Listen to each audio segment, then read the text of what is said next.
Okay, I'm going to try this again and see if it works. I don't know if anyone can hear me or not.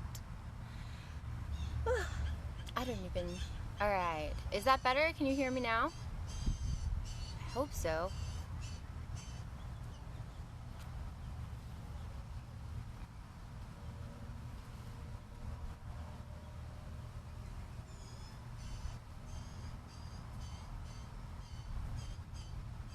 Can you hear me?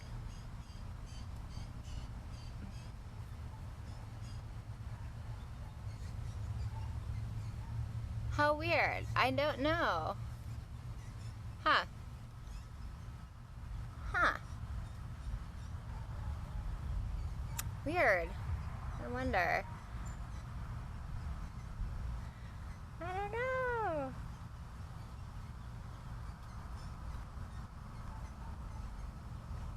I'm gonna try this.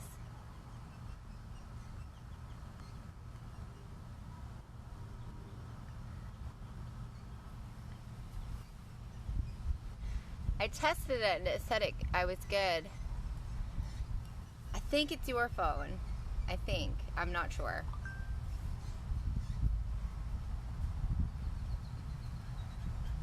But I'm curious. I wish I would know. Alright, well, I don't know if anyone can hear me or not. So, I might just be talking to myself. And I might still be just talking to myself, which is okay. Oh, there we go. Cool. I'm glad. Okay. I was like, I tested it twice, so I don't know.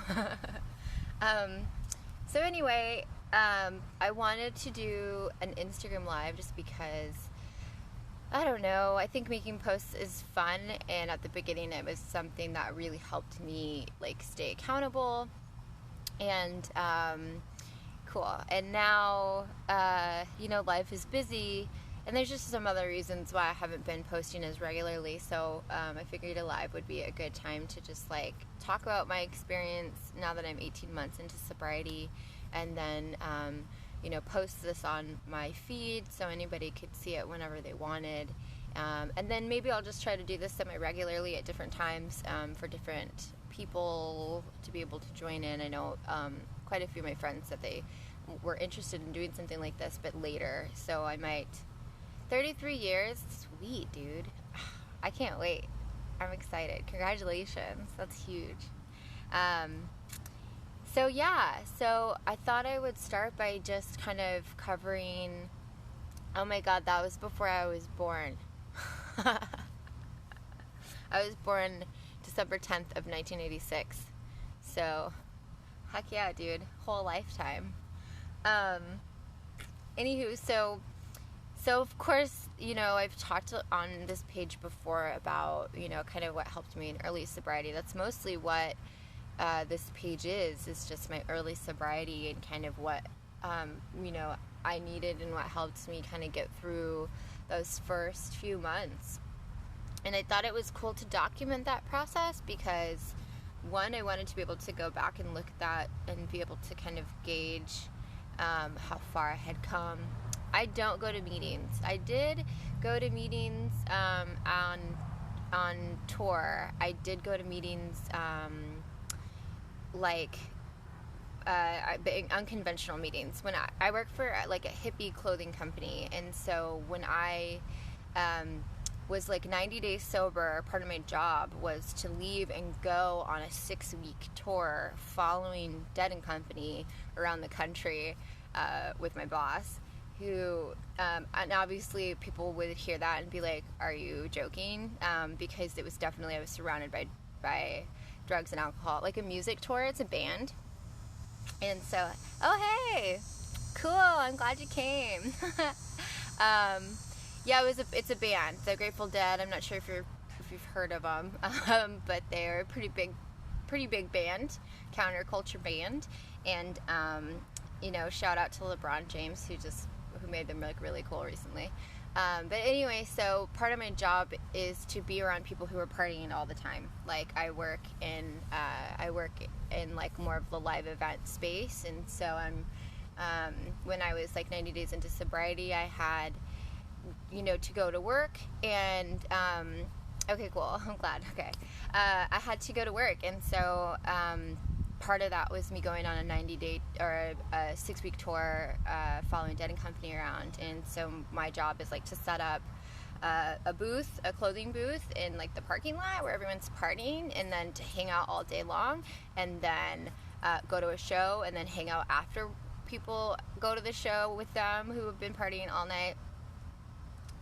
And yep, exactly. And then to pack all that gear up and then like go to the next place. And so when I was on tour, the first day I was there, my boss made sure I met other sober people who were also on tour, and that group of people who are deadheads, they have a group called Wharf Rats, and I was like, what? Oh, cool. Okay, good. Sorry, Peter. But so anyway, they introduced me to Wharf Rats, and Wharf Rats is essentially like kind of an AA style of meeting that they have during the set break at every show. So it was really cool because I was actually on Dead and Company tour, but I knew more sober people on tour than I did in my personal life.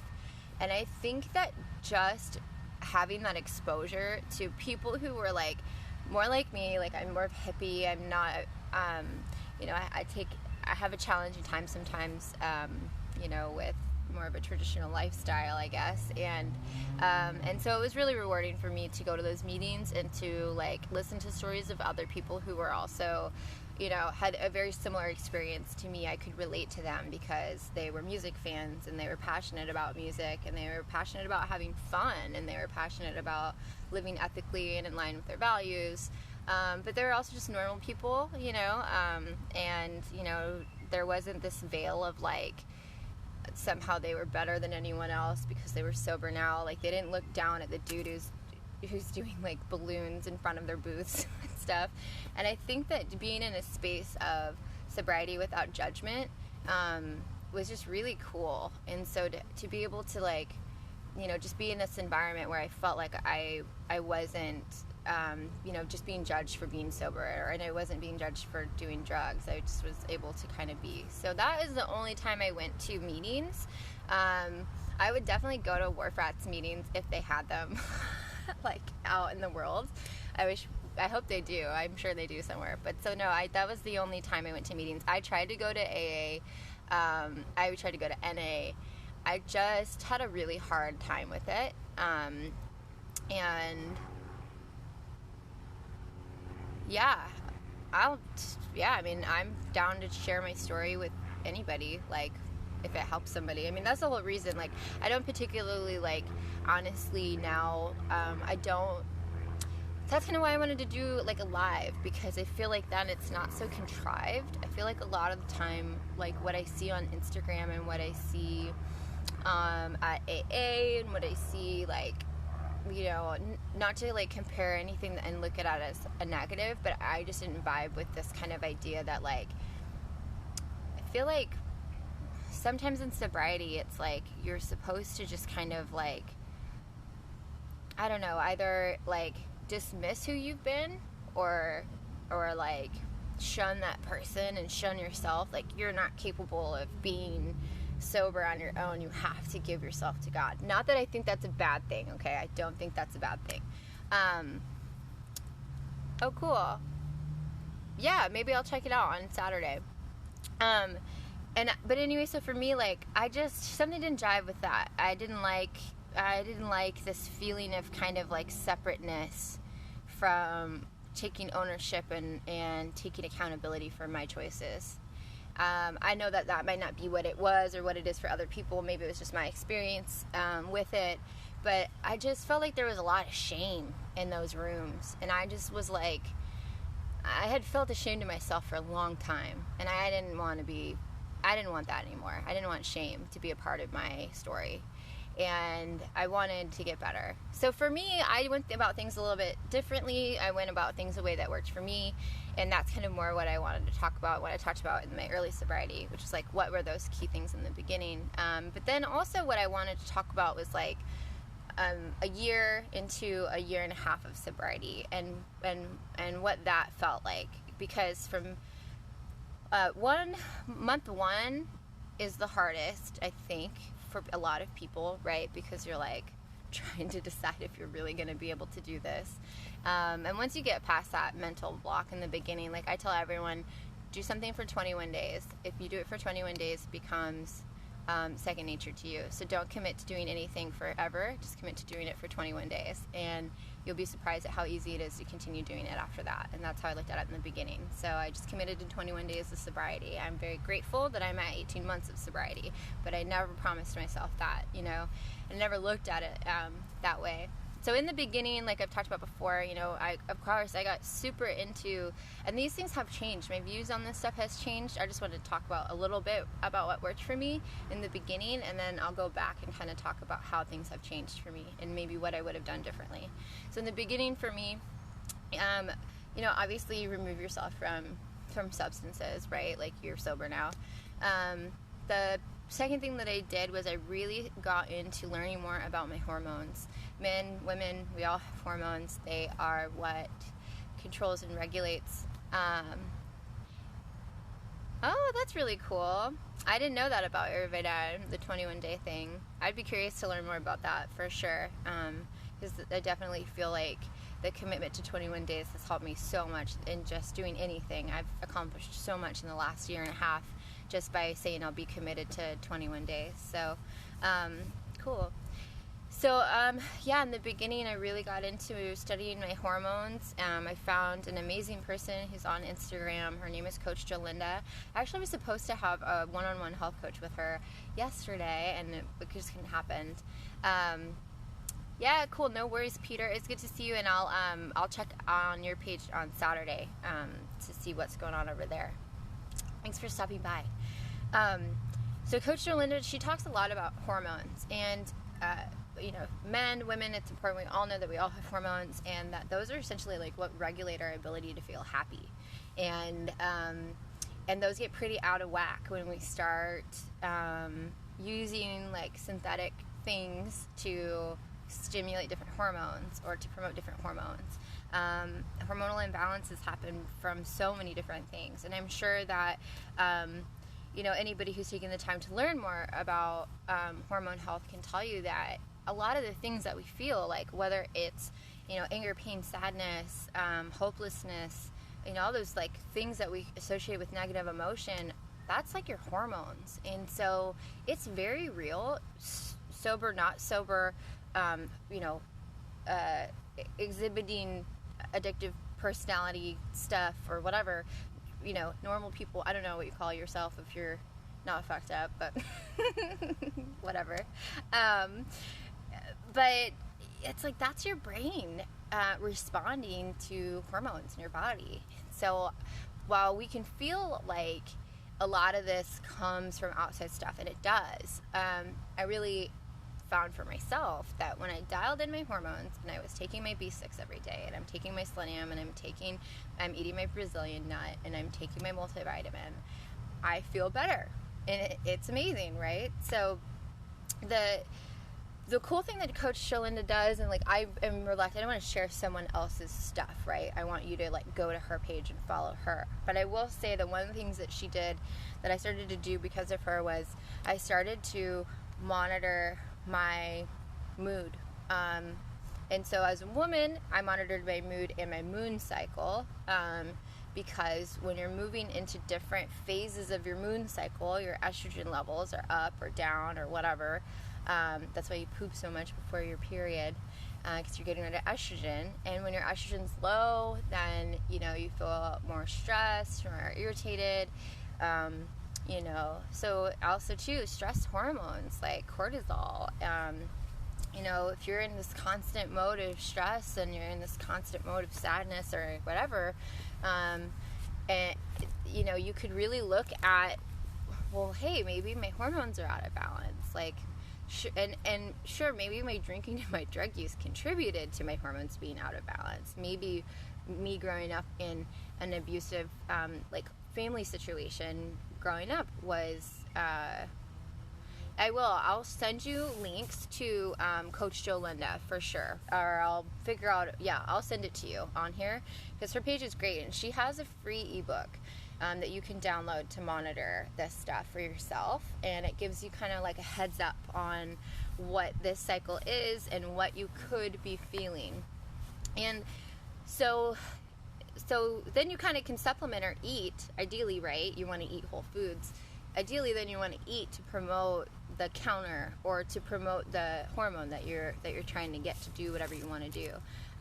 Through that research, I found that 40% to 60% of women and men, okay, this is just that women, it's like reported more, but even then it's actually probably only reported like 40% of the time, that almost all of us have thyroid problems. And a lot of that is because we were on birth control, or who knows, chemicals in our foods, who knows what's going on. But it's genetic in my family. A lot of us have thyroid problems, so we have organs that are under or overactive, that are doing crazy things. So I think for me, knowing that, yeah, sure, had my choices led to my body being out of whack, sure, but then maybe like I was born with some wonkiness. I don't know what the words are I should be using for this, right? Because I don't want it to be like super clinical, but so for me, it allowed me to take some of the guilt away, like because in the beginning of sobriety, or I think for me, this is not sobriety. This was me making a decision to finally get control of my life. Like, I was just really tired of not having control anymore. I was tired of losing everything I loved. I was tired of not having friends. I was tired of not being the person that I knew I could be, because I allowed myself, or I kept choosing to subject myself to so much pain, and then seeing the impact of that on the people around me was really painful. And so, like, getting sober was me a little bit, column A was a little bit of me being like, God, if I'm going to be a dick, like, I just want to know.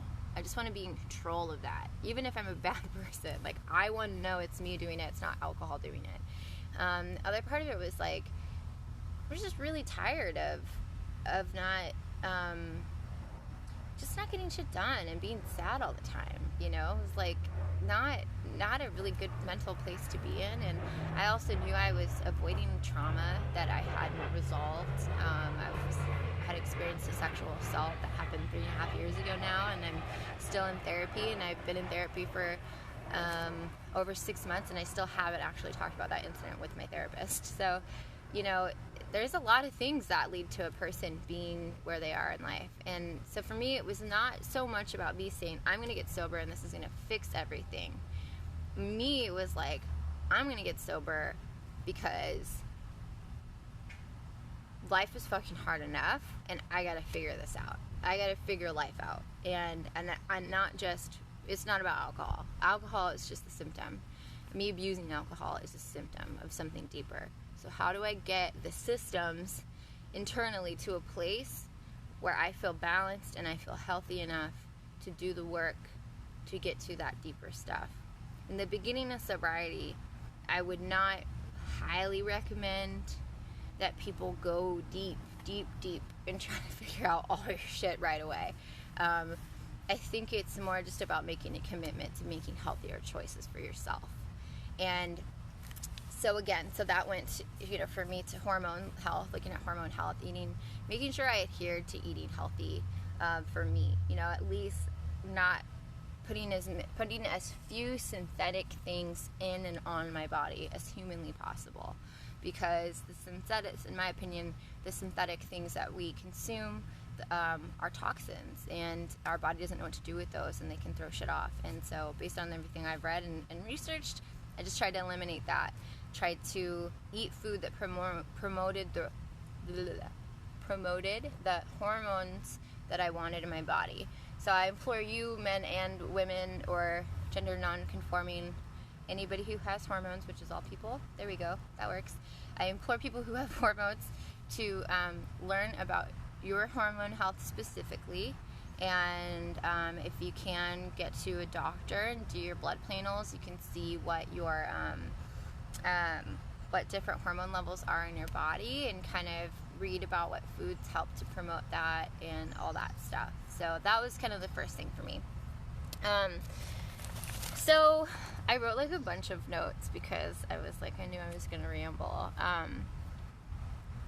Okay, so then I guess that kind of moves into like what I wanted to talk about more, which was in the beginning, you know, you want to be gentle with yourself, and you want to make sure that you're not punishing yourself, you're not thinking poorly. Yeah, I bet being vegan, oh my god, I'm sure. Well, and the thing with being vegan too is that, you know, make sure, and I'm sure you know this, right, is like to make sure that you are getting adequate vitamin D. Adequate vitamin D, and what's the other one? I bet you Ayurveda girl can tell us what the other one is. There's another one, but make sure you get vitamin D because that's a huge one, especially if you're up in the Northwest, which I think you are, but I'm not positive. But yeah, just eating cleaner, you know, like you notice the difference right away. And honestly, like when it comes to diets, people are really inclined to like go on fad diets. Like you're gonna feel good no matter what you do if you could do it for 30 days. Like it's probably cleaner than you've been eating. So like, oh right, okay, for cons, yeah. So vitamin D, make sure you're getting vitamin D. You won't notice it as much in the summertime,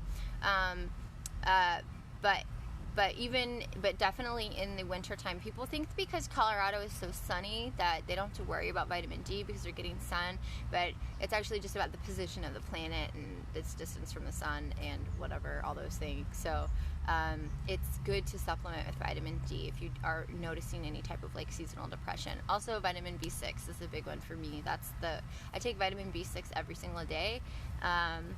And I just notice such a big difference when I don't take it. So I try to really make a commitment to taking it every single day. Sure, I could probably get it through food, but you just gotta do what you gotta do sometimes.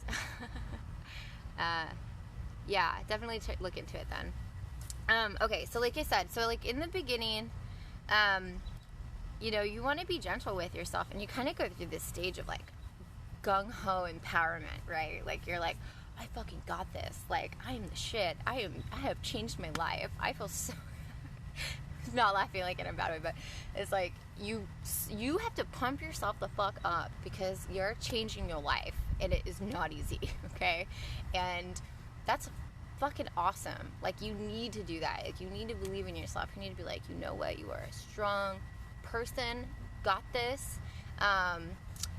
You know, but so I want to be gentle with that because in the beginning of sobriety, like, you need to be gentle with yourself and you need to be gentle with others, because everybody is going through it with you, around you, whether you are aware of it or not. And the people who love you and who care about you, they want to be damn supportive of you. But remember that other people only have their previous experience with you.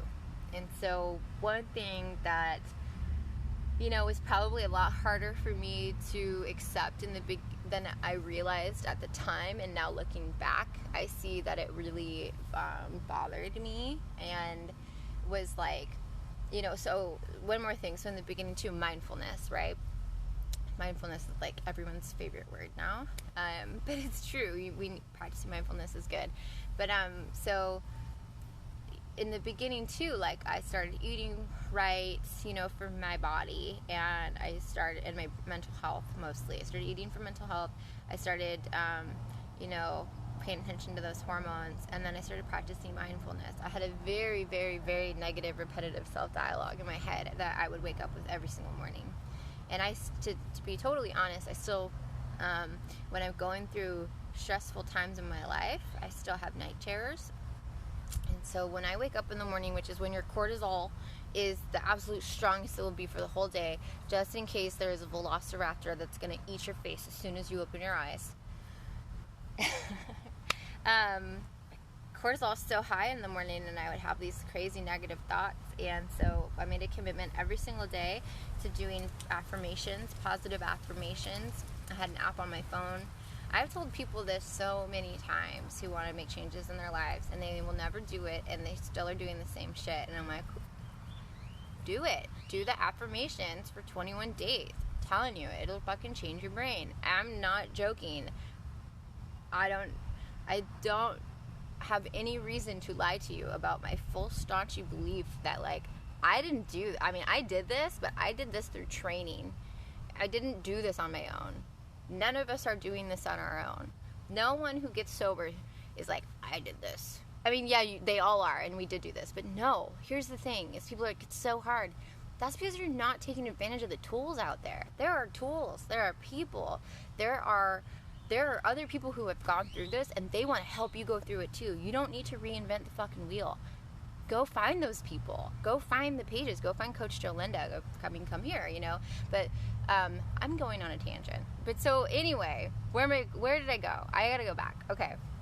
So in the beginning, you're being gentle, but you have to remember when you're practicing mindfulness and you're doing all these things all the time, and you feel like you're working really hard and you're starting to change your thought processing maybe, and you have started to change that self-dialogue, but you still aren't happy. Like, you're still kind of like bummed, you're mourning your old life, you're mourning your friends, you're like wondering if people think you're fun. Anyone who says they don't think those things, I don't know, maybe you didn't think that, but like I did. I definitely did. I definitely still thought like about all sorts of shit. And so on the outside, I was projecting this very positive, very stable, very like confident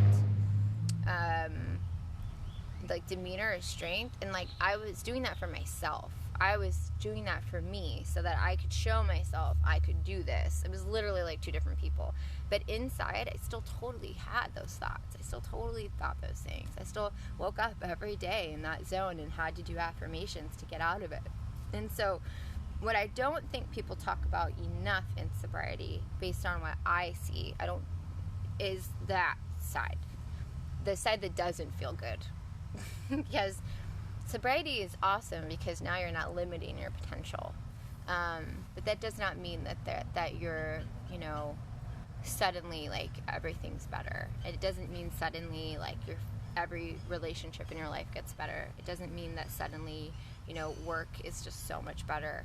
I think that one of the hardest parts about getting sober for me was accepting that it wasn't sobriety it wasn't alcohol and drugs that made me miserable. I was miserable, and then I found alcohol and drugs, you know? Or I was sad, or I was angry, or I needed an escape. That was still there even though I was sober. But now I could feel it for the first time in a long time. And what I have learned about myself, especially in this last year, was like that I didn't realize that by practicing mindfulness, I was really like stuffing my emotions in a bag and saying like, yeah, sure, I had this experience and that experience and that experience and that experience, but I have survived those things, and I say they don't apply to me anymore, and I am happy, and I believe in myself, and I am strong, and I am love, and I am deserving of the same love I wish for others. But like, did that connect the dots? Like, no. It's not like a magic wand and you're better.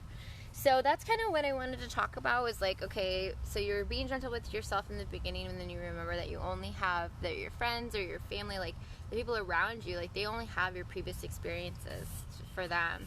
So you can't expect forgiveness, and you can't expect people to change themselves or their lifestyle. And you can't develop this attitude that for some reason now, because you have, you know, learned this about yourself, that when you see that in other people, then there's like this sense of judgment. I think that I experienced that. I think that was part of why I didn't like AA, was because, you know, it's really hard, I think, depending on who you are. It was really hard for me to go to AA and just sit in a room with people who had done different things than I maybe had done personally, and there for me was still this removal that I was the same as them. And that like really shows you the level of unawareness, is that a word? Of like the level of unawareness I had of like how bad my drug and alcohol use was. Like I hadn't realized that because I made these lifestyle choices, I surrounded myself with people who made the same lifestyle choices. And just because they hadn't totally pissed their life away, or because they still had families, or because they were married or whatever, didn't mean that they weren't still being negatively impacted by their choices. So I'm comparing myself, you know, subconsciously or not, to people who are not, you know, healthy. They're just functional, you know. And so I think that, you know, while I needed to do all those things in the beginning to try to like amp myself up and get really stoked on being sober, I think that what I realized now looking back, was like I was mourning my whole life. Like I was mourning everything. I was mourning, you know, what I thought was my fun. I was mourning like who I thought it was. I was mourning my idea of happiness. I was mourning my idea of like how I wanted to live my life. I was just in mourning. I missed my friends. I met, you know, it was all of these concepts of things, but like I didn't know that, you know. And so from month, what was it? From month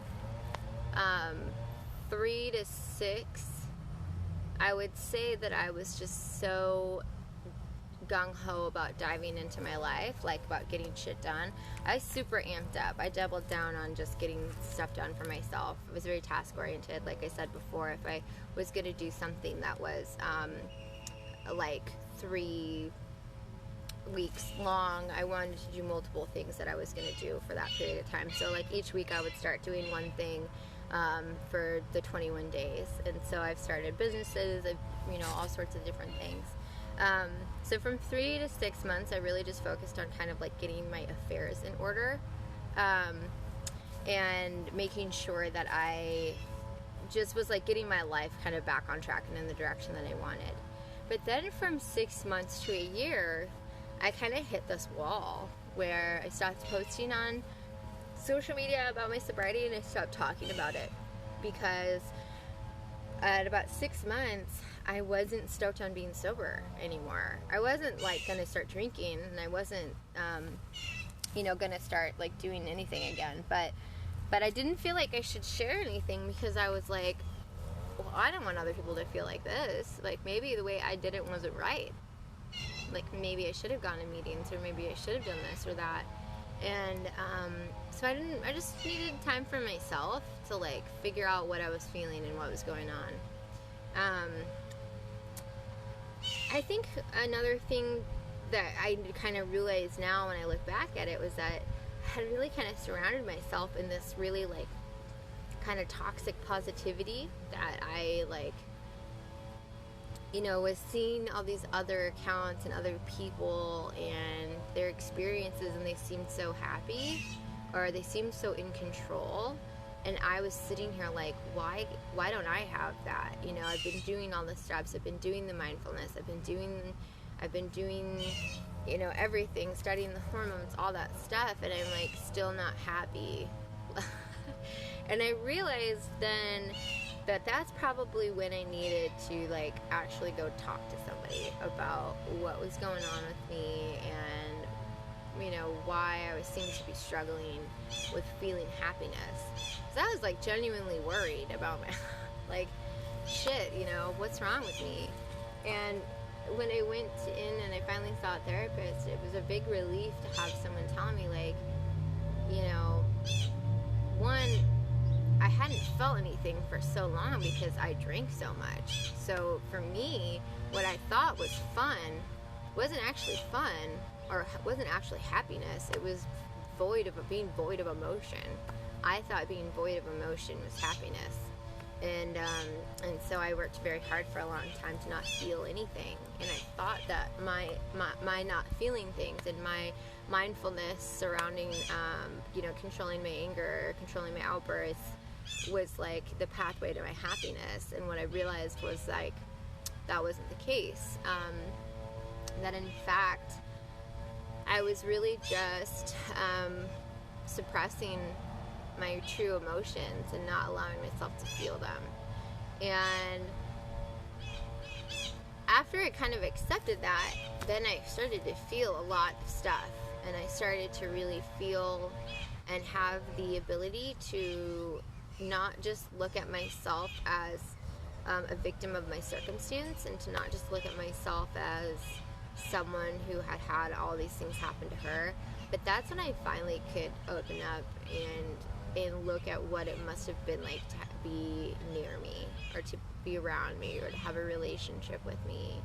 I think that, you know, a lot of people, I don't think like this is just a sober person thing, I think this is like everybody,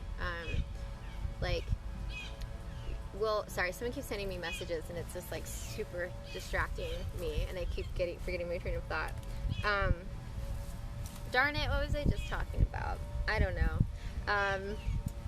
This is why I was nervous about doing a live, because I have such a hard time keeping my train of thought. What was it? Oh, I don't remember. Anyone know what I was just talking about? There is a point to that. Anyway, gosh, I don't. Oh, what it's like. I think in the beginning it's really ego driven, and that's not a bad thing. You're working on yourself, and it's about you and what you need to be happy, and it's about you building yourself up. There we go. And it's about you being strong and all these things. But then you realize the reason you're not happy is because all you care about is yourself. I know, counterintuitive, but it's true. I think really one of the biggest things for me was realizing that, like, yeah, people were stoked for me and they were happy for me. They still had their own lives, like they still had their own things going on. And as much as I feel like I had changed in all this time, you know, I really was like kind of being reborn like a child. Like I didn't know what I liked or what I didn't like, or, you know, what my interests were, what I was good at, you know. And so all of those things really deeply impacted the people around me. Like, could you imagine what it's like to be around somebody who's just like constantly working on themselves for a year? I mean, not that it's a bad thing, but it is probably pretty exhausting. And you know, as much as we want to try to be a support for others, you know, I do think it's true that our friends don't feel like they can come to us for support, or maybe our family doesn't feel that way because we're really focused on our stuff, which isn't bad. I mean, it's good. It's what we needed to do. But so from 6 months or 1 year now to 18 months, which is a year and a half, my focus has been less on like myself and how I feel, and more on whether or not my choices, my actions, my words reflect who I want to be, and being really accountable for them, and being accountable for how I make other people feel, and being accountable for the impact my choices have had on other people, and to realize that I'm not entitled to pain, or I'm not entitled to being upset about my life. I mean, it's not to invalidate your experience. You need to validate your experience. However, like, I don't want to sit in a shit of pain my whole life, you know? So in order for me to do that, I have to just be really honest with myself about how that impacts my life. What does me being in pain cause me to do that I don't like? And one of those things for me personally is like, I'm very critical of other people, which I know probably maybe sounds weird here, but I am very critical of myself and very critical of others. And there's like this level of perfection that I want for myself in my own life, and I learned that pretty early on in sobriety, that was part of why I drank, was because I had this kind of idea of like this perfection that a person could have in life, and I wasn't able to get that, achieve that unrealistic expectation of myself, so I punished myself for it. But now that we're not doing that cycle, it's more about like, well, hey, if I don't like a quality that somebody else has in my life, like, how hypocritical am I for feeling that way? Am I judging them for something when maybe I don't do the same thing, but I probably do something that might bother them as much as it bothers me?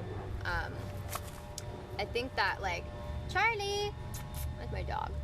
I think that type of accountability in 6 months to a year, and just really owning up to the choices and the impacts of those choices, like on the people around you, has been really rewarding to me. It's also removed the disappointment I've had in other people not doing things that I thought looked like support. And I say that because I think that when you've been an addict, and this is the hard stuff to say out loud sometimes, but whatever. When you've been an addict, you're a narcissist, you know? I don't know if we like clinically defined narcissist, but I mean, you're a narcissist. You get to this point where you don't care about the bad impact that it has. You're going to do it anyway, and there's something very narcissistic about that. And whether or not you're conscious of it or whatever drove you to get there, you develop those narcissistic traits. And so then you tend to not be aware of how what you do with people around you. Then you get sober and you feel like everybody should feel bad for you because of all of these woe is me experiences you had. Or you feel like, you know, you want to hate yourself because of the choices you made and all that jazz. And just really ultimately what you really should do is think about, you know, who am I now and what am I doing? What do I like that I'm doing? What don't I like that I'm doing? And then how do I try to get more of the don't likes over onto the like list? I think, you know, 1 year to a year and a half has really shown me that I knew that I didn't have the relationships I wanted in my life. And I did not know how to get them.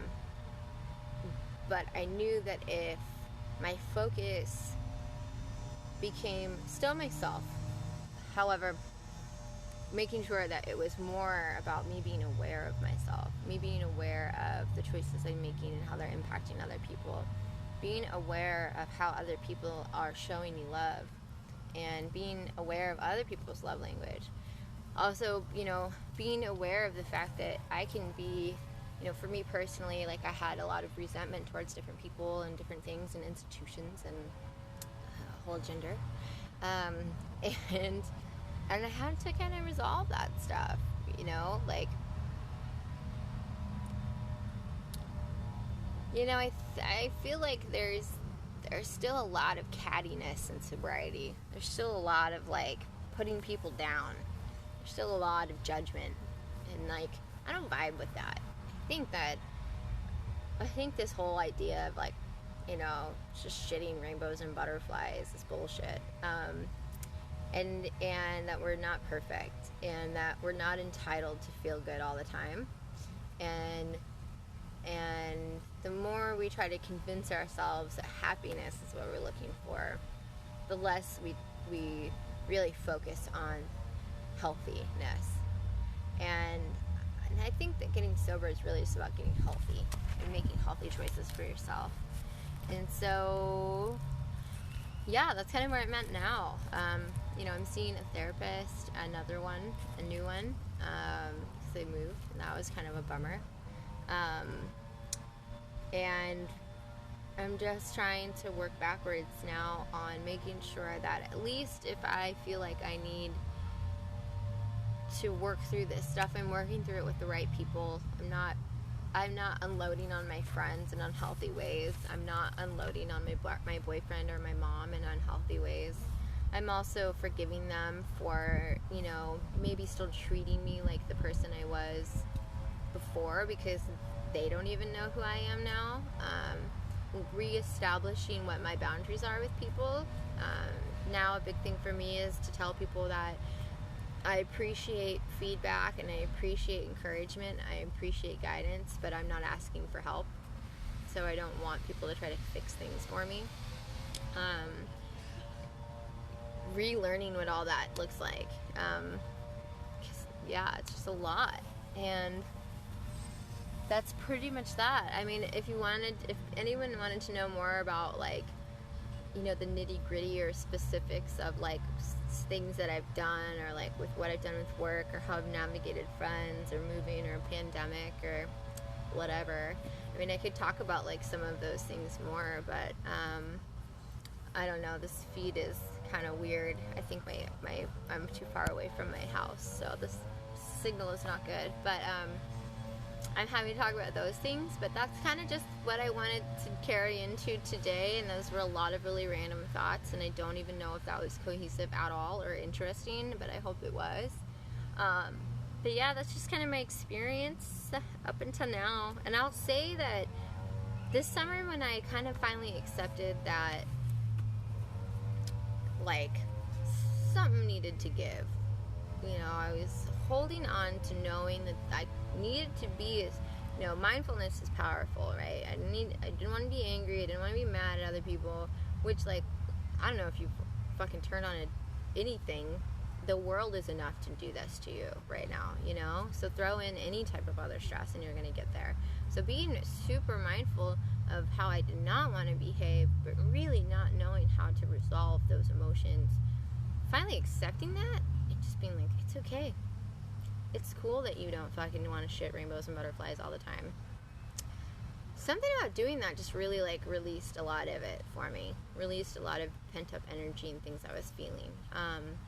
And since I've been talking to this new therapist, I've found that it has been, I know, very helpful. I'm sleeping better. It's been good. Because I think, honestly, like, I mindfulness and meditated away my ability to feel emotion and to know, like, what they were and not just say any feeling is bad.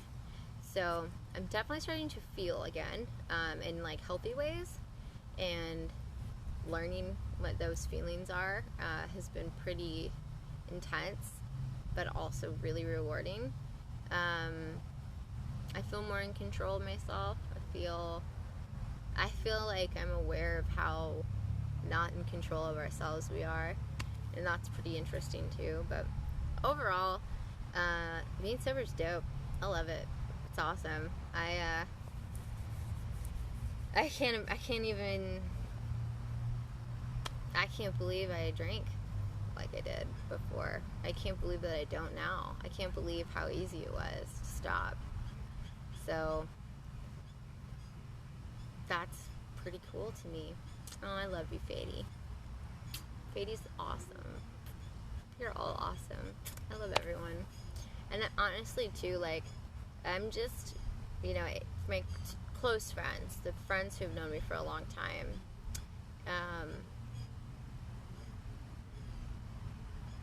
I love you so much.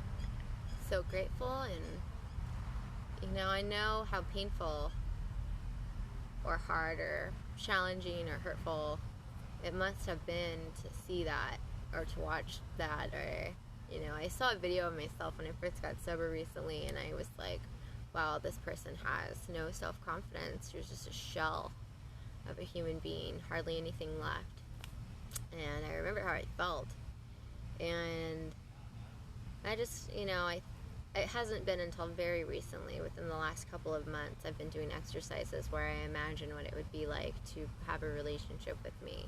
Or I imagine, there's a really good analogy that says, like, imagine that somebody lives in a house, and your house is where you go for safety and shelter and stability.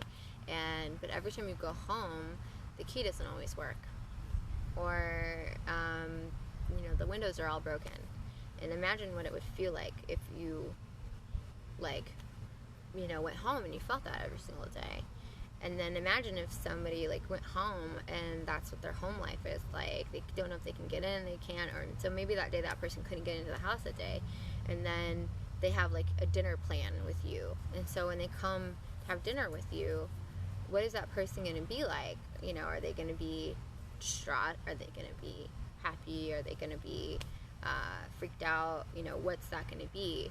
And, like, that's what it's like being in a relationship with somebody who is an addict. And I was like, oof, that hurt to think about that. So I think in the beginning, don't think about those things quite so much, because unless they motivate you to stay sober, you know, don't wallow in any type of, like, self-pity. You need to be strong, and you need to know that it's totally okay, and you are not that bad. You're never as bad as you think you are, especially once you get sober. It's really, really cool how quickly things get better, and how quickly people will forgive you, and how quickly people will accept your new changes, as long as you show them through action and consistency that you've changed.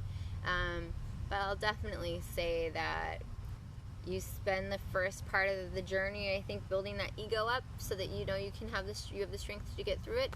And then I think now is kind of like when you really start to dive into the self-accountability stuff, and just being more aware of what it's like to be in a relationship with you. I see a lot of people get stuck in the phase of feeling entitled to their ego, and to really not ask themselves if they're being selfish and or unreasonable by wanting things a certain way within their relationships.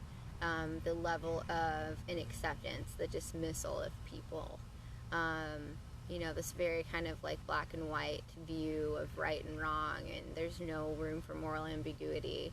And I think you need that in the beginning because you need very clear boundaries, and you need those definitions to be successful. You need routine and stability. But don't become so rigid in what you think is right or wrong, because you have been living inside of your bubble, your little party bubble, for so long that I promise you, you will be unlearning things that you thought were very real truths for a while, and it is a total mindfuck. And I still do it now, and I'm imagining I'm probably gonna do that some more. So I don't know, a lot of rambling. I think that covered all the things I thought I wanted to talk about. Yeah, remember that toxic positivity is bullshit, okay? Care about how other people feel, not more than yourself, okay? Care about yourself, make sure you're healthy and making good choices. However, how you feel is not the end-all be-all important thing in the matter. Sometimes you have to sacrifice a little bit. Oh, I love you, Mary. Yay, I'm glad. I'm glad it's cohesive, because I don't even know. I get nervous. The funny thing I don't think people know is that I actually don't like public speaking at all. I did like not that this is public speaking, there's like, I can't tell, my phone's messed up, so I don't know if anyone's watching. It keeps just saying no one's here, so I think I'm talking to myself, which is cool, I think. But I did this speaking engagement once when I was like in the first grade, and I, with my little cat vest on, and I fucking started bawling, okay, in front of the entire school, like the whole school. Oh my god. So funny.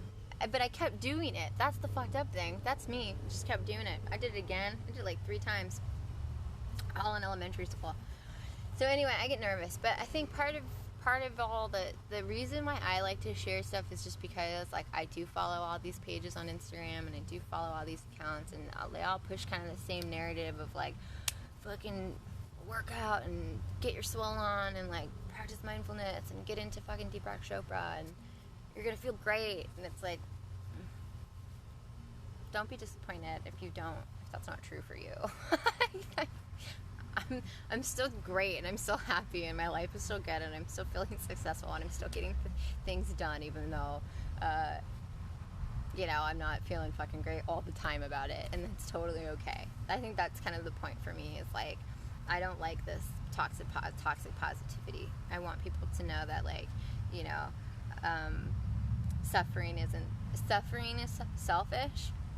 So feel something if you need to feel something. It's okay. Don't suffer because you feel it. Don't punish yourself for feeling it. Like, don't worry about it. It's totally cool. We're all fucked up in our own ways, and there's nothing fucked up about that at all. Okay, and then the other thing, one, routine, which I'm kind of fucked up at. I mean, I just kind of have these things I do that I make sure I do, which is like, I don't care what time of day it is, I always take my vitamins. And that's the biggest one, honestly, the vitamins. And then, and then also just remembering that, like, no matter how fucked up you are, you have value, even if you think your self-view is like, I love you guys. You guys are so good. But, like, no matter how fucked up you think you are, you're not. And, but know that in the meantime, you have value. Don't feel like you need to have, like, your whole life figured out to start helping other people. You can do that now. You can do that. Anyone can do that at any point. You literally, I did it. I started this shit when I was, like, a week sober. What the hell did I know about sobriety? You know? but my story is what helps, and that's what people need to know, is that, like, talk about what pains you, because other people feel that pain too, and that's like that's how you start to, like you said, Mary, it's like how you hold space and be gentle for yourself. It's sometimes by sharing that with other people and being like, oh, that's fucking cool, you feel the same way I do, rad. That has helped me a lot in this, so remember that. Also, you're not going to be absolved of pain and anger. We went through all that, I think. And then just keep going, you know, believe in your life, believe in yourself. You know, have a couple of no-go things you'll never do, but then just say yes to everything. You know, don't be afraid to live. Don't be afraid to experience things. Don't be afraid to move through your emotions. I like relearned what that meant, and for me, it's like just again knowing your value, and like knowing you have value even if you're not able to see it, and trust the process. Trust the process. Trust the people around you. Well, maybe that's not true all the time. I don't know who the people around you are, and I think that is a big thing that you have to relearn. So maybe don't follow that advice at first. Wait till later when you've weeded all the people out. But yeah, just trust yourself. Trust the process. Trust the steps if that's what you're doing. Also remember that socioeconomic, differences really do impact all of us differently. When I was first getting sober, I was not making a ton of money, probably because I was squandering it on drugs and alcohol, partying. I just had different priorities. So I won't lie, it was kind of hard making some adjustments, saying I wasn't going to do certain things for work, trying to just get more stable. I did just kind of sacrifice making money there for a bit to just do what I needed to do, and it was very hard. However, now, a year and a half into sobriety, I make the most money I've ever made in my entire life, and I'm doing it all on my own, which is really nice. And I don't feel like I need to prove that to anyone or tell anyone that. That's just for myself. But I know in the beginning that was a really hard point for me too. So it's just kind of humbling yourself and starting over, and knowing that you'll be okay, and that people will find and see the value in you, and that side of stuff. So I don't think people talk about that side either. It's just that not everybody has the same opportunity to find safe shelter, or I got really lucky that I just have a lot of really amazing support systems in my life. So don't don't compare yourself to other people and what they're going through or how they got sober, or their opportunities. I had a lot of very unique opportunities to help me out. That being said, anybody can get sober anywhere, and it's really just a mindset. You really just have to say to yourself that you are. Don't say that you're quitting drinking. Don't think you're quitting anything. Say I'm empowering myself to make the choices that make me feel happiness. That's it. Period. I'm making a commitment to making choices that contribute toward happiness in my life. That's it. Everything else is just whatever, because that shit's gonna change. Alright, I guess that's all. I think that's all. I'm glad that this felt cohesive to other people. I love you guys, all of you, guys, gals, everybody, and I hope this was helpful to anyone, and I'm gonna save this and post this on my feed. I don't know why I can't think of words, so that people can see it later. And feel free to message me or whatever if there's anything you'd like me to talk about next time. Or I think what I'd like to do is see if people still dig this. I might, like I said in the beginning, I might see if there's a better time of day. I'll do it a couple times a week, or not a week, because this is way too much. I can hardly do anything. But I'll try to figure out a consistency with it, and maybe schedule events or something. And then, thank you. And then maybe we can do this more, and other people can I can join you on here, and you can talk about your experience and what you've gone through. And again, Mary said, this isn't just for sober people. It's for anybody. I think that I see a lot of like I said, once you remove the alcohol, you're just left with yourself. And no matter what you're going through, no matter if it was alcohol or drugs, I did cocaine and drank. That's what I did. it doesn't matter. You're left with yourself. So this can be like a space for my friends and for anybody to come and just be open and to talk about what's going on in their lives. So I'll try to post more and see like when to do those things, and yeah, that's all. Bye. Thanks for coming.